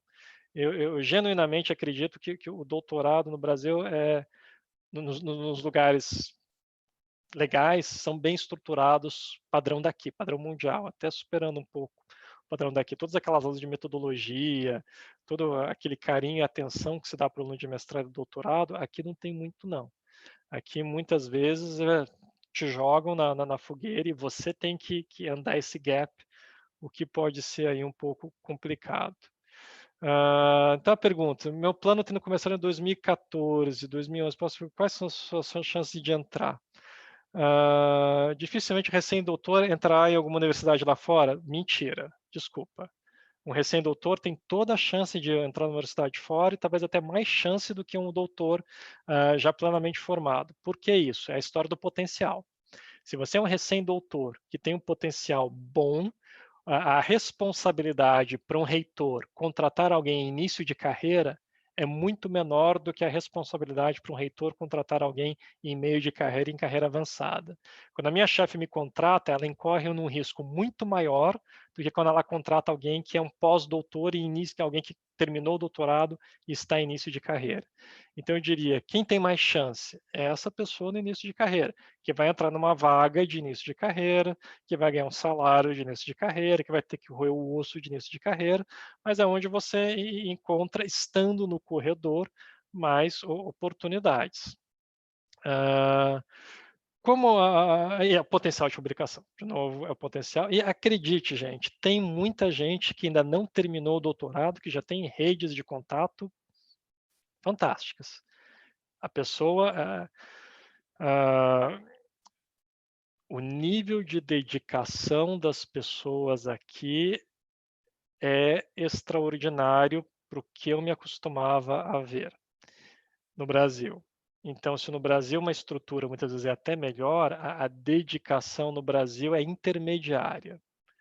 Aqui, realmente, o negócio é corpo e alma. É você comer em cima da sua publicação, da sua tese, da sua dissertação, aquela mancha de gordura, e o pessoal é incrivelmente dedicado. Então, como eles são incrivelmente dedicados, eles já conseguem essa publicação, eles já começam a desenvolver networking e já começa a avançar. Com a pandemia, alterou os planos. Rapaz, como eu falei, Austrália, terceiro principal produto de exportação é ensino. A Austrália fez uma coisa interessante na pandemia. Fronteiras fechadas, ninguém entra. Jogo de pôquer. E o meu estado, em especial, é ainda mais fechado. O único lugar comparável com o meu estado, a gente estava até brincando, é Coreia do Norte. Para eu sair do meu estado, eu preciso de autorização do governo.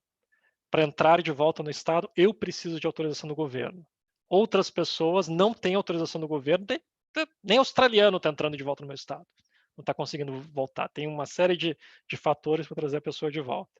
Então, o que aconteceu? O aluno estrangeiro não está entrando na Austrália nesse ano, e isso está dando um déficit nas universidades gigantesco. Está havendo demissões. Minha universidade é a única do meu estado que não teve demissão. Todas as outras 4 têm demissão. Então, isso interfere nos planos, claro. E, ao mesmo tempo, é uma oportunidade, porque muita coisa para fazer, muito mais. Eu falo para as pessoas que encontro aqui na Austrália, seja de universidade ou não. Poxa, você veio para ficar? Você está com a intenção de ficar? Legal. Só dizer uma coisa. Chegou o final do dia e você não está exausto, você não dormiu por exaustão, você está fazendo alguma coisa errada. Desculpa. Está errado. Você não vai conseguir ficar aqui. Para quem está fazendo essa migração, principalmente no começo, todo final do dia você está exausto. Você tropeça e cai onde você caiu, está gostoso, dorme. A história da qualidade de vida existe? Claro que existe. Balanceamento? Claro que existe. Fantástico. Não nos seus primeiros 6 meses. O começo é uma dedicação extraordinária. Mas já comentei. Então, eu falo isso principalmente para os brasileiros que já estão aqui, que vêm fazer essas perguntas a mim. Gente, você tem que estar morta no final do dia. Aí é evidência de que você está fazendo as coisas direito. E se acordou, vai lá, vai trabalhar. Qual seja o seu trabalho? Vai estudar, você estuda. Vai se dedicar de corpo e alma. Curiosidade na Austrália, né? Muito diferente dos Estados Unidos. A Austrália tem 40 universidades, ponto. Estados Unidos tem centenas de universidades, acho que até milhares. China tem centenas, a Austrália só tem 40. Então, aqui o mercado é altamente concentrado. Fiz o sanduíche e quero colocar informação no meu currículo e como informar minha rede de contatos no exterior sobre essa experiência. LinkedIn. Como você informa a sua rede de contatos no exterior? Se o LinkedIn não está em inglês, legal, já tem tarefa para fazer. Passa o teu LinkedIn para inglês. Eu não só passei meu LinkedIn para inglês, não só passei meu currículo para inglês, como eu paguei para uma pessoa não brasileira revisar o meu currículo e o meu LinkedIn em inglês. Porque eu não sou doido. De novo, entra na história do investimento. Eu sou um dos editores da RBGN. Eu vejo algumas vezes umas coisas traduzidas para o inglês que tá rejeição. Rejeito. A minha chefe, a minha Dean, se ela vê um erro de inglês na carta ou no currículo, ela já recusa. Que é tanto. Então, ela encontrou um typo, recusado. Já saiu da pilha. Porque ela não admite, tudo bem, isso tem um pouco de característica dela, vai, mas ela não admite que exista um erro de typo numa coisa que é a sua apresentação, né? Seu cartão de entrada. Então, como é que você informa a sua rede? Você vai... todos os meus alunos, todos os meus orientandos, principalmente de 2016 para diante, não sei se o Alexandre está aí, eu obriguei eles a fazer um site da pesquisa na internet. Vai no Google Sites, que é gratuito, monta o site da sua pesquisa e pronto, divulga o seu site, junta com o seu LinkedIn, faz essa informação circular. Você tem que se fazer aparecer, gente. Quantos contatos você tem no LinkedIn? 50? Vamos trabalhar. Estou vendo aqui nessa sala, está com 64, chegou a ter 67. Se depois de hoje você tiver menos do que 67 contatos no LinkedIn, é de dar raiva. Porque você tem aqui como pegar um monte de nome e depois você vai lá e digita. Poxa, vamos falar, você digitou no LinkedIn? Digitei no LinkedIn, digitei mais de 1000 nomes no LinkedIn para pegar contato. Aí no momento que eu precisava de mais rede, eu tinha um banco de dados de pessoas que eu tinha levantado da minha área e eu peguei a minha prima e dei um X tudo para ela e pedi para ela entrar no meu LinkedIn e ficar digitando o nome de contato. Quantos contatos tem no LinkedIn hoje? Para cima de 6.000. Aí dá para você brincar. Mas você tem que se ajudar. Não assim, vai crescer organicamente. E aí? Fim de semana, vou no cinema, vou digitar nome, vou procurar nome de contato no exterior e digitar no LinkedIn.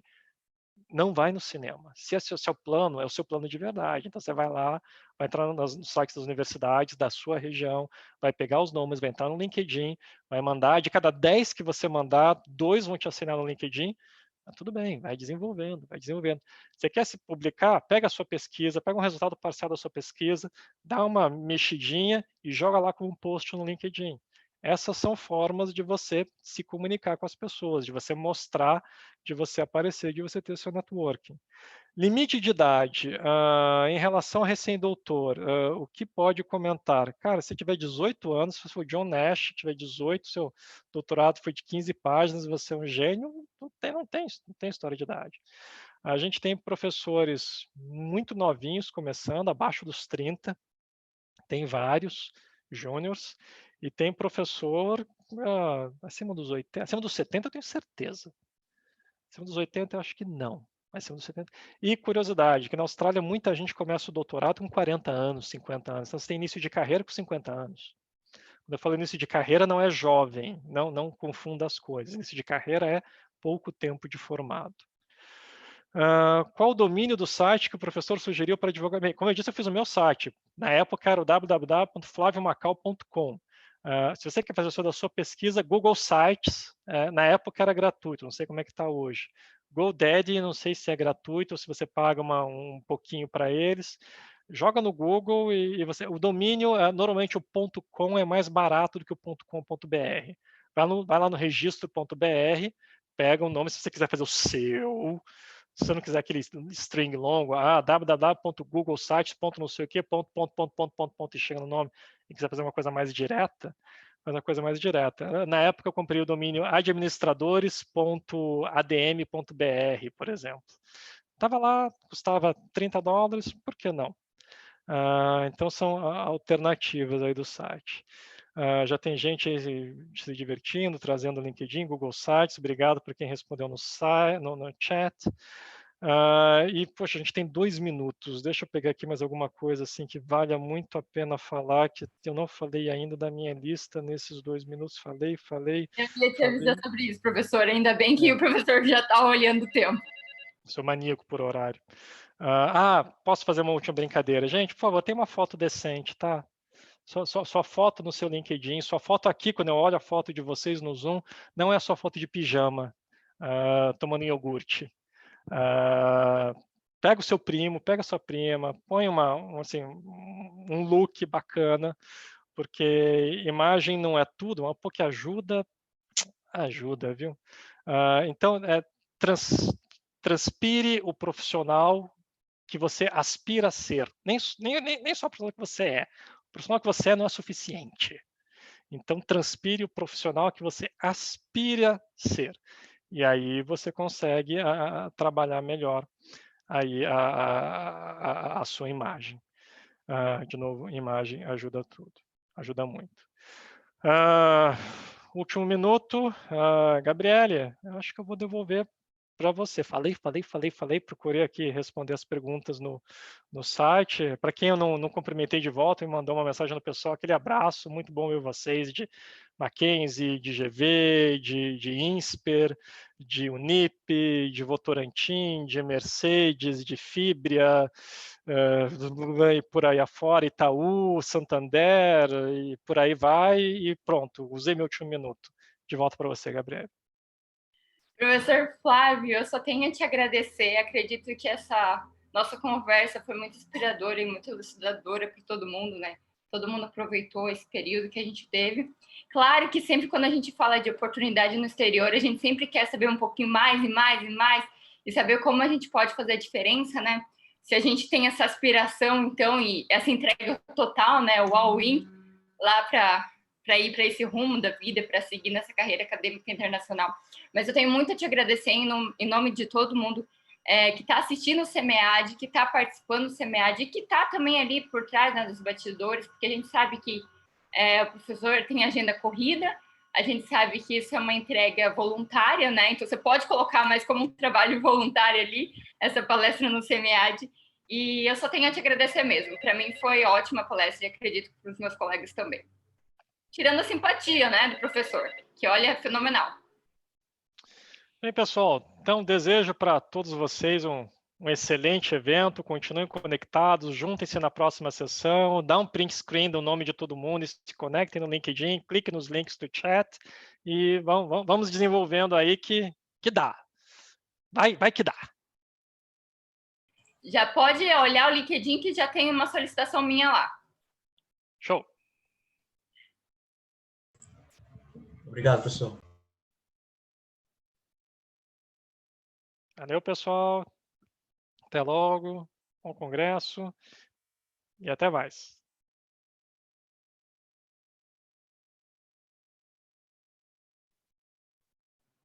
Obrigada novamente, professor.